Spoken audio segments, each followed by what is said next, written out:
Nós estamos na Serra do Tombador, um geossítio que tem uma importância internacional, reconhecido pela Unesco, e é nesse conjunto de serras aqui da região de Jacobina que está previsto a implantação de um grande complexo eólico que traz danos para a biodiversidade, para o patrimônio arqueológico, como vocês estão observando aqui.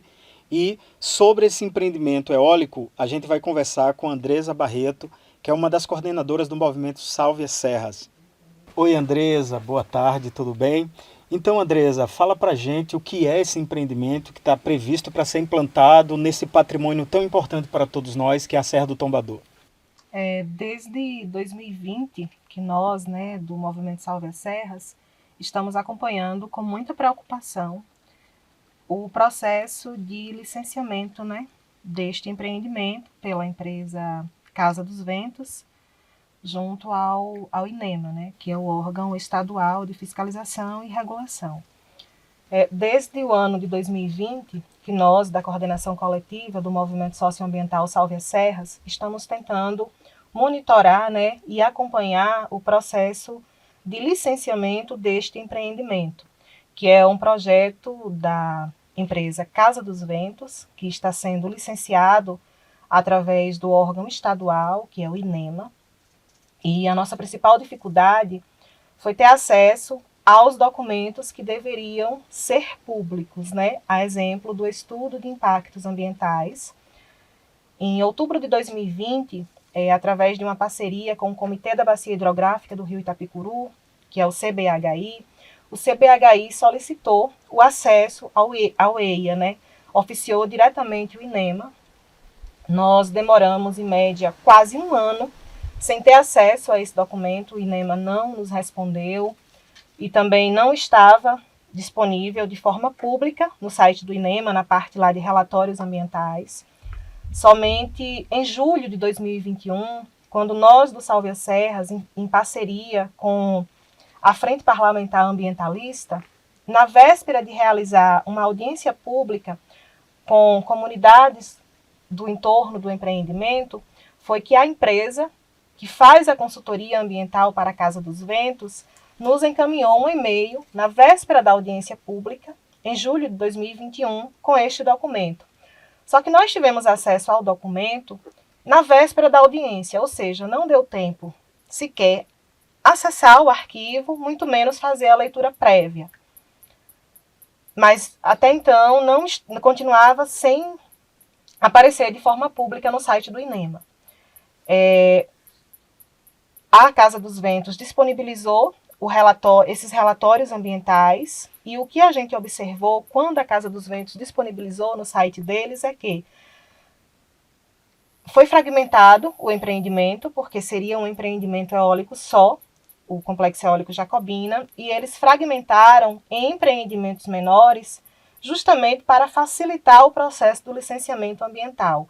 Então, existem vários complexos eólicos com nomes de santos diferentes, mas quando a gente observa o site da Casa dos Ventos, todos os santos estão reunidos no mesmo local. Então, Santa Diana, Santa Adalberto, Santa Celina, Santo Antônio e a linha de transmissão estão sendo licenciados de forma separada, mas pertencem à mesma empresa. E detalhe, estão sendo licenciados com CNPJs diferentes.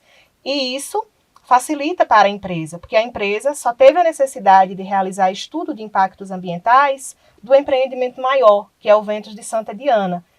O Santo Antônio, por exemplo, ela só fez um simples relatório, né, um estudo simplificado dos impactos ambientais. Só que quando a gente observa a formação Serra da Jacobina, a Casa dos Ventos ela vai ocupar toda essa área de APP, que é a área de proteção permanente do topo das serras. Então, esses empreendimentos, eles estão muito próximos um do outro, e a linha de transmissão também está sendo licenciada de forma separada. E uma irregularidade que a gente observa, né, e que vai de encontro à legislação, tanto a estadual quanto nacional, mas também a internacional, é que o empreendimento, a empresa, não está realizando a consulta prévia livre e esclarecida, com base na Convenção 169 da OIT. E isso é necessário quando os empreendimentos pretendem se instalar em áreas onde existem comunidades tradicionais, né? E na área de interferência direta desses empreendimentos, tem comunidades remanescentes de quilombo e também comunidades tradicionais de fundo e fecho de pasto. E conversando com as lideranças comunitárias, nós constatamos que essa consulta prévia ela não foi realizada.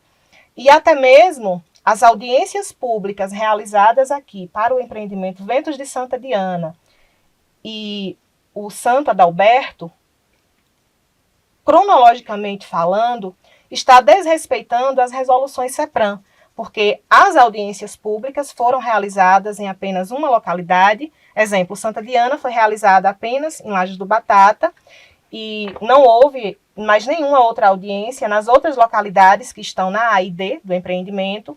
E o Santo Adalberto foi realizada a audiência pública apenas em Mirangaba. Só que antes da audiência pública, a resolução CEPRAM determina que é necessário realizar reuniões públicas em todas as comunidades que estão na A e D. E a empresa não realizou. E mesmo assim, o INEMA concedeu a licença prévia e como condicionante colocou a realização dessas reuniões públicas posteriores. E quando a gente conversa com as lideranças comunitárias, percebe-se que eles estão inseguros em relação à modalidade dos contratos e também em relação aos impactos negativos do empreendimento. Porque as duas audiências públicas que nós participamos, a empresa utilizou uma linguagem muito técnica, né, que às vezes dificulta a compreensão dos impactos negativos. E são muitos impactos negativos. É um tipo de produção energética que tem fama de energia limpa, mas que, com base nos estudos realizados sobre esses impactos ambientais, é possível constatar um rastro muito sujo. E aqui nós estamos falando, né, da caixa d'água de bacias hidrográficas, é onde estão concentradas as nascentes da bacia hidrográfica do rio Itapicuru. Então, dentre a lista de impactos negativos, nós podemos citar a interferência em APP, e aí quando a gente observa os mapas apresentados pela empresa no EIA do Santa Diana e no RIMA do Santo Antônio, a gente percebe a interferência nas nascentes e nas recargas de aquífero, e a interferência em APP. Então, quais são os impactos negativos disso? A redução do escoamento superficial da água, né? Então, e o assoreamento dos corpos hídricos na etapa de pré-operação, na etapa de construção desses empreendimentos, porque só para ter uma noção, a largura mínima de uma estrada para transportar as peças gigantes de um aerogerador tem que ser no mínimo 7 metros de largura. Então é necessário fazer a supressão da vegetação nativa, é necessário abrir estradas de acesso, e isso causa o assoreamento dos corpos hídricos. Tem também o risco, né, do impacto no patrimônio geológico e arqueológico, porque são danos irreversíveis, uma vez perdido não tem como recuperar. Tem também a alteração em toda a dinâmica da paisagem. Nós estamos falando de uma paisagem com beleza única, com um alto potencial para o ecoturismo e para o turismo de base comunitária. E vale lembrar que a formação Serra da Jacobina abriga muitas cachoeiras do sertão baiano.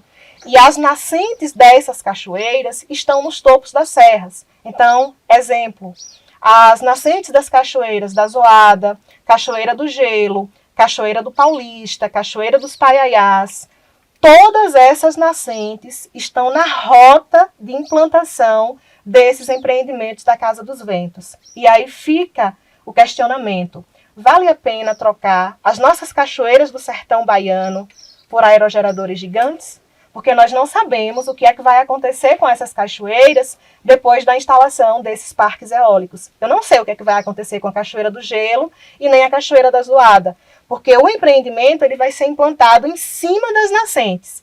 E quando se mexe na nascente, a gente mata os corpos hídricos. Então, eu não sei o que é que vai acontecer com essas cachoeiras.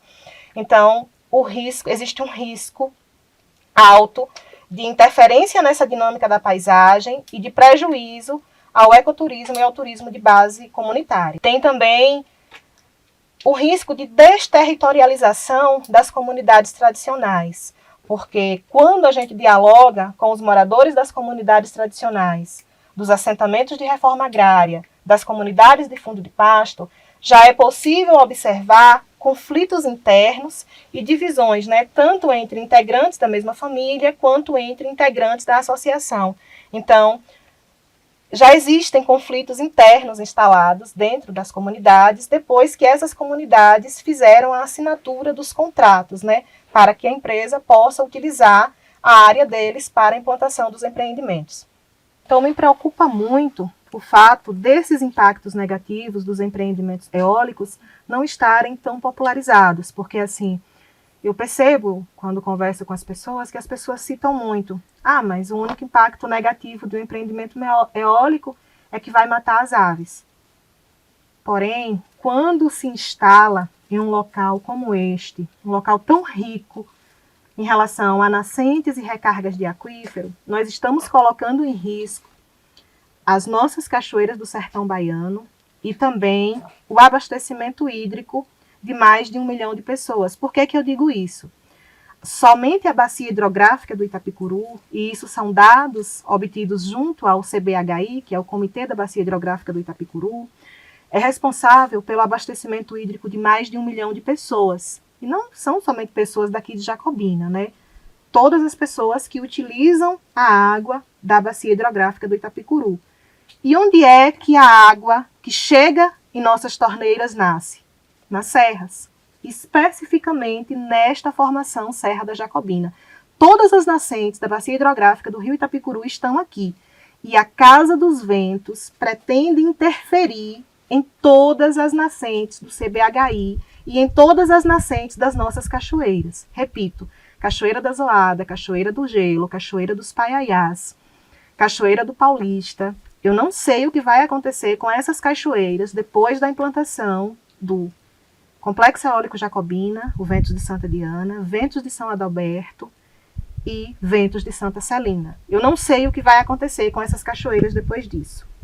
Então está em risco esse ecoturismo, o turismo de base comunitária, que pode ser aproveitado pela população local, e também o abastecimento hídrico da bacia hidrográfica do rio Itapicuru.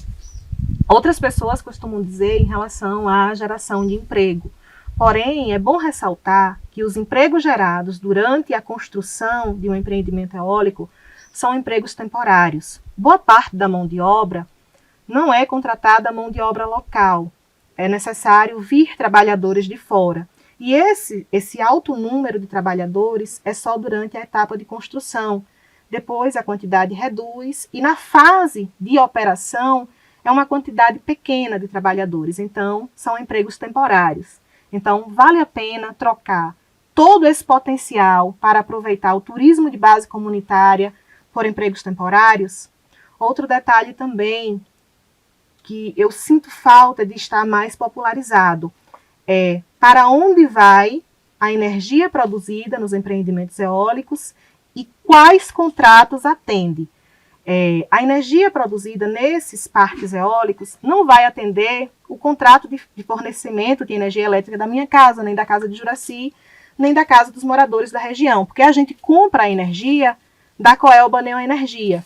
E esses empreendimentos eólicos aqui são construídos para atender a contratos fechados no mercado livre de energia elétrica.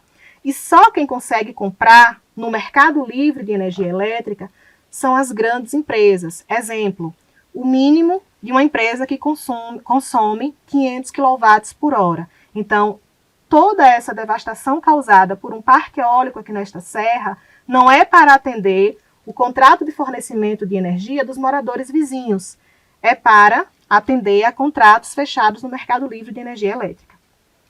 E existe um outro modelo, né, de produção de energia proposto pelos pesquisadores da área para valorizar a descentralização da produção, que defende que as comunidades tenham autonomia e que tenha uma quantidade menor, né, de impactos negativos e que as comunidades tivessem autonomia, porque através desses contratos, o valor que as comunidades irão receber da empresa é um valor muito baixo, né? E aí tem outros colegas do movimento que falam exatamente sobre esses contratos e que darão mais detalhes sobre os valores e que o valor que as comunidades tradicionais estão recebendo e que os donos de imóveis recebem é um valor muito pequeno em comparação com o lucro da empresa. E quando se fala que o impacto negativo é apenas nas aves, nós precisamos lembrar da importância das aves e dos morcegos dentro do ecossistema. As aves, elas são plantadoras de florestas, de uma forma bem do senso comum, né? Então, a morte das aves nos empreendimentos eólicos, a morte de aves e morcegos, é causada por barotrauma, e além da morte das aves e morcegos por barotrauma, tem também o efeito negativo do afugentamento da fauna. E nós sabemos que a formação Serra da Jacobina abriga, inclusive, animais do topo da cadeia alimentar, a exemplo da puma concolor, né? Tem vários registros de puma concolor aqui no topo dessas serras, e um dos impactos negativos é o afugentamento da fauna, e corre-se o risco também de se perder espécimes de flora endêmica, né? Algumas, inclusive, que nem foram estudadas. Então, a gente corre o risco do desaparecimento, porque é necessário fazer a supressão da vegetação nativa.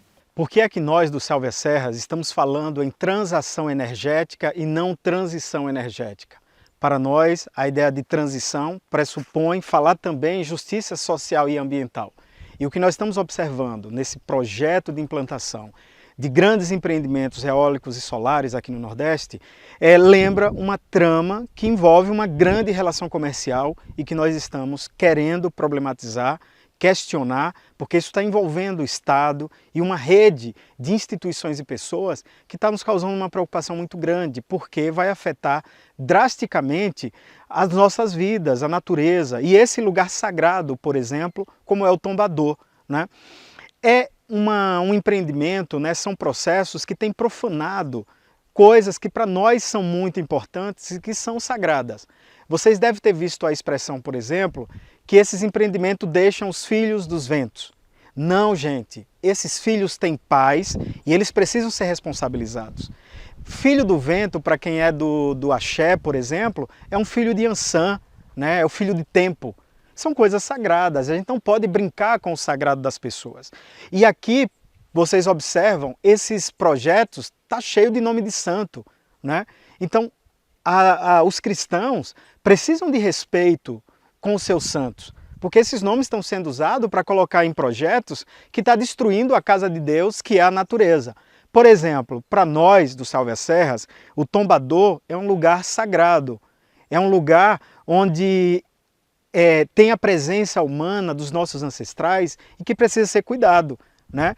E para a gente, a ideia que nós temos é que essa quantidade de torres que estão colocando em cima do Tombador é parecido com a coroa de espinhos que colocaram na cabeça de Jesus Cristo.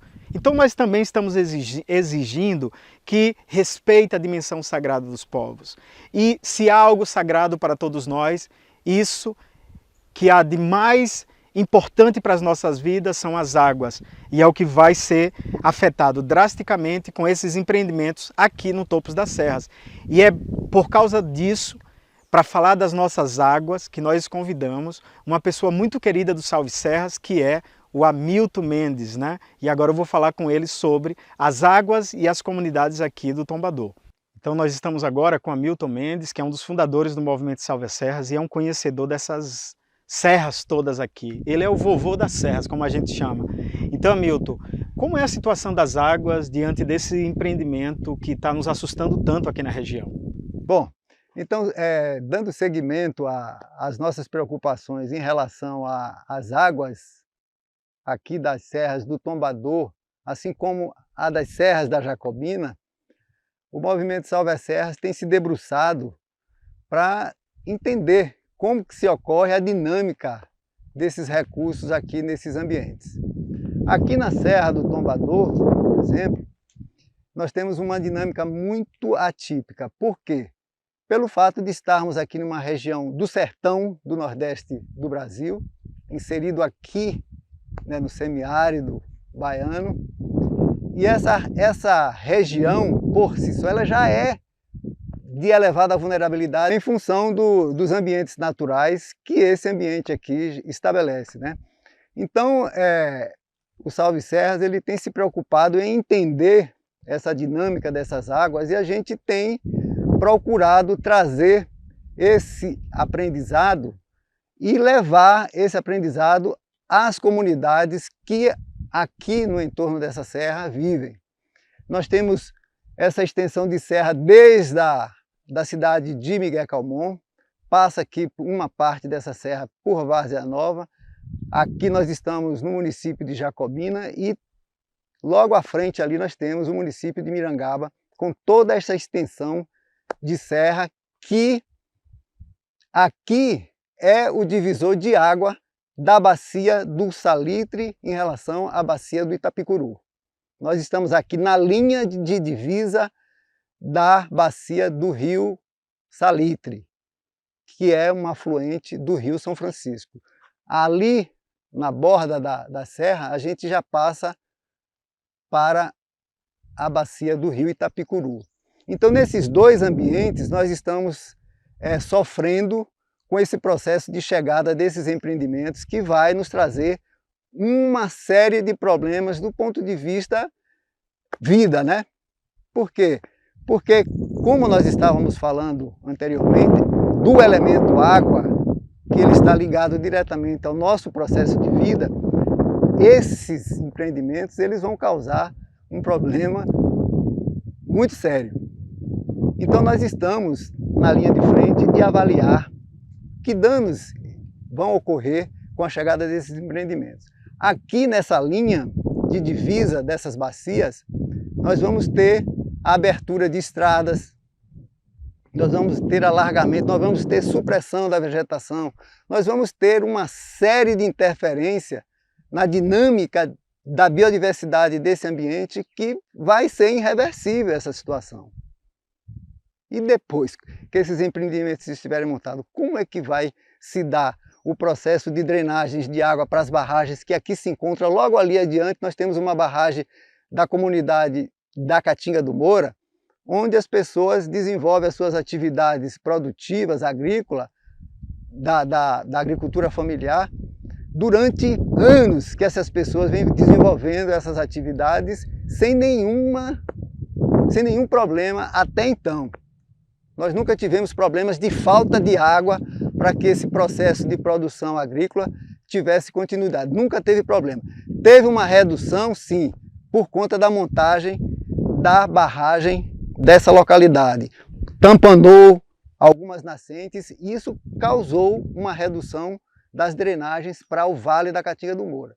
Mas até então nunca deixou de descer essa água, de drenar essa água para que as pessoas continuem fazendo as suas atividades produtivas nesse vale.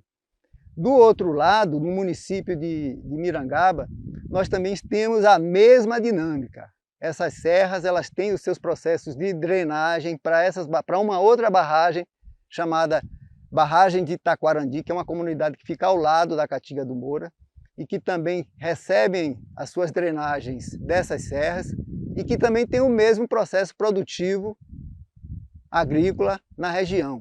São duas regiões que se levar em consideração o plano da bacia hidrográfica que foi concebido em 2017, se a gente passar a avaliar o que foi diagnosticado aqui nessa região em termos de recursos hídricos, a gente teria uma visão melhor, ou esses empreendimentos teriam uma noção maior de quanto essas drenagens são importantes para atender às necessidades dessas comunidades. Então eu vejo que é um dano irreversível caso esses empreendimentos venham a fazer essas suas interferências nesses ambientes.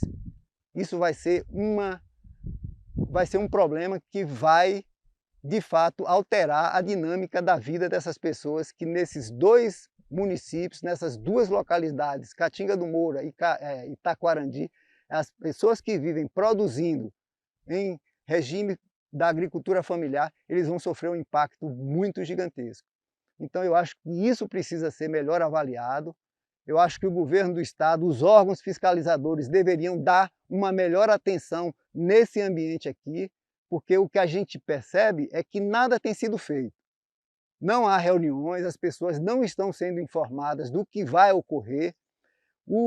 Os estudos que foram realizados pelo estado para elaboração do plano da bacia hidrográfica do Rio Salitre, até hoje não foi divulgado nas comunidades, ninguém está se apoderando dessas informações, desses diagnósticos para tomarem ações, né, de políticas públicas mais relevantes, entendeu? E que venham melhorar a qualidade de vida das pessoas.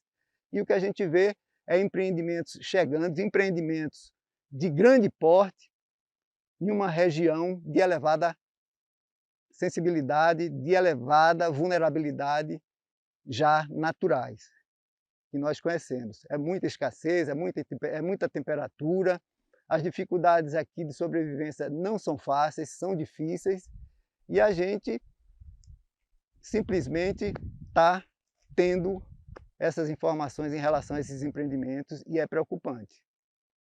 Então eu acho que o Salve Serras ele está à linha de frente aí dessas observações, buscando informações e disseminando informações para que as pessoas se posicionem, se sensibilizem e tomem iniciativas mais críticas, porque as coisas estão acontecendo e ninguém se manifestando quanto aos impactos prováveis desses empreendimentos. Então eu acho que está na hora da população se manifestar, e principalmente as populações no entorno desses ambientes hídricos de relevada importância aqui para a bacia e para as regiões. Então, pessoal, nós estamos aqui fazendo esse documentário sobre os impactos do complexo eólico nessa região do Tombador, que afeta as cidades, né, de Mirangaba, Jacobina, Várzea Nova, Miguel Calmon. Então, todas essas cidades têm uma relação direta com os impactos desse empreendimento. Então, não é apenas uma questão rural, uma questão de ambientalistas, é uma questão de todos nós. Como o empreendimento da região de saúde vai afetar a cidade de saúde, como o complexo Manacá vai afetar a vida das pessoas em Jaguarari, em Campo Formoso, em Senhor do Bonfim. Então o que nós estamos querendo com essa série de documentários é chamar a atenção de todos nós de que esses empreendimentos geralmente fazem negociações, contratos individuais, mas os danos são coletivos. E qual é a nossa responsabilidade diante de empreendimentos que a gente não ganha nada, mas que destrói e afeta nossas vidas? Então esse foi o primeiro documentário do Salve Serras que discutiu a transação energética que envolve o empreendimento eólico da Serra do Tombador. E eu espero que você possa estar conosco, com o Salve Serras, nessa luta para proteger a biodiversidade, as serras, para proteger as nossas vidas, né? Porque afinal de contas, sem natureza não existe dinheiro. E todos esses empreendimentos, essa transação energética, fala muito em dinheiro. A gente não vive só de dinheiro, a gente precisa de um ambiente bem cuidado para que nós tenhamos uma vida boa e que também os nossos filhos, os nossos netos. E a gente espera que você esteja conosco nessa luta para salvar as nossas serras.